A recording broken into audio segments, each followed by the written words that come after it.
Alors dans une troisième partie, nous allons traiter de 3 débats contemporains historiques qui prouvent bien que finalement, le pouvoir médiatique est considéré comme un pouvoir d'opposition et peut mener à des défaites militaires ou alors à des retournements politiques. Alors, commençons par l'affaire du Watergate. C'est l'affaire du Watergate aux États-Unis pendant l'administration Nixon qui commence en 1972.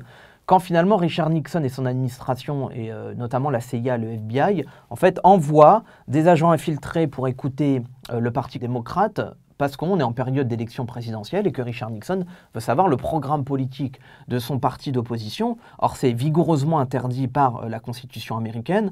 Or, l'ennui, c'est que pendant cette fameuse nuit d'espionnage et cette nuit d'écoute, vous allez avoir les agents infiltrés qui vont être reconnus et détectés par des membres justement de surveillance de ce PC du Parti démocrate. Cette affaire, au début, ne va pas être forcément très ébruitée.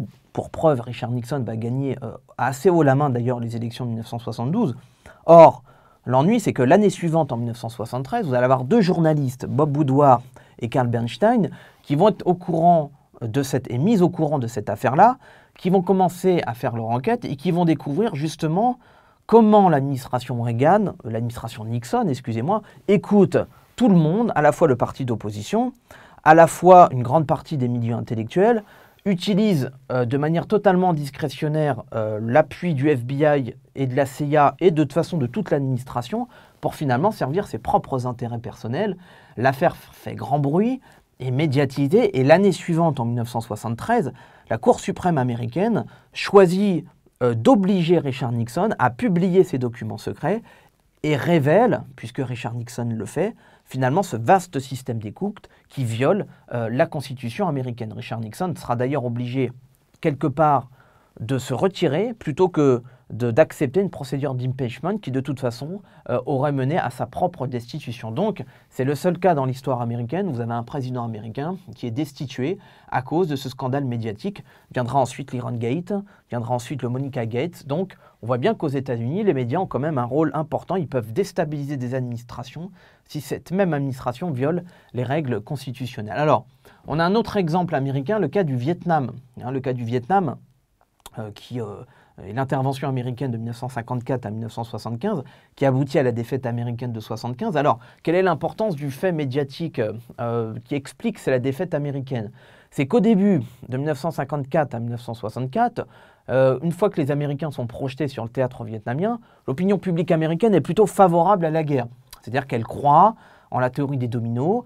Elle croit que finalement, si le communisme gagne au Vietnam, c'est toute l'Asie qui va être contaminée et qu'à terme, cela pourrait menacer la sécurité nationale américaine. Le problème, c'est qu'en 1968, va avoir lieu ce qu'on appelle l'offensive du Tet. L'offensive du Tet, c'est quoi? C'est le Viet Minh, c'est-à-dire le Vietnam Nord, qui envahit le Vietnam Sud, c'est-à-dire qui se sert de la présence du Viet Cong au Vietnam Sud pour menacer à la fois l'armée américaine, l'armée sud-vietnamienne et Saigon, et menacer justement la capitale vietnamienne de prise et de capitulation. Pour les États-Unis, c'est plutôt un bon succès militaire puisqu'ils parviennent à repousser cette offensive. Or, le problème, c'est que vous avez beaucoup de reporters de guerre, c'est-à-dire du New York Times et de Washington, qui relaient ces informations et qui commencent à inonder les médias américains de la réalité de cette guerre-là. C'est-à-dire la brutalité de l'armée américaine qui bombarde des villages, qui utilise le napalm, qui finalement expulse des Vietnamiens à cause du déplacement et du regroupement villageois.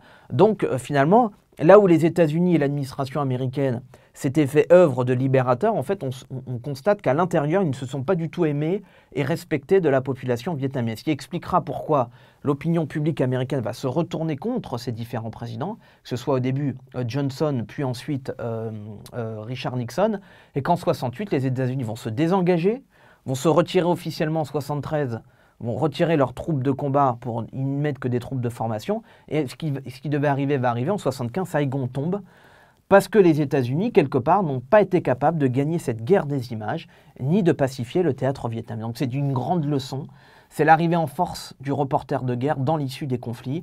Cette même catégorie de reporter de guerre qui va prendre place en 1980, puisque là aussi, une fois que les Soviétiques vont intervenir en Afghanistan, ils ne vont pas être capables de gagner cette guerre-là, pour une multitude de raisons, notamment le fait qu'ils ne maîtrisent que les centres-villes, enfin les grandes villes afghanes, qui ne maîtrisent que les centres de communication et pas l'intérieur des terres, qui n'ont pas assez d'hommes pour pacifier la frontière entre l'Afghanistan et le Pakistan, et surtout que leurs modes d'action sont bien trop brutales et pas assez centrés sur la population locale.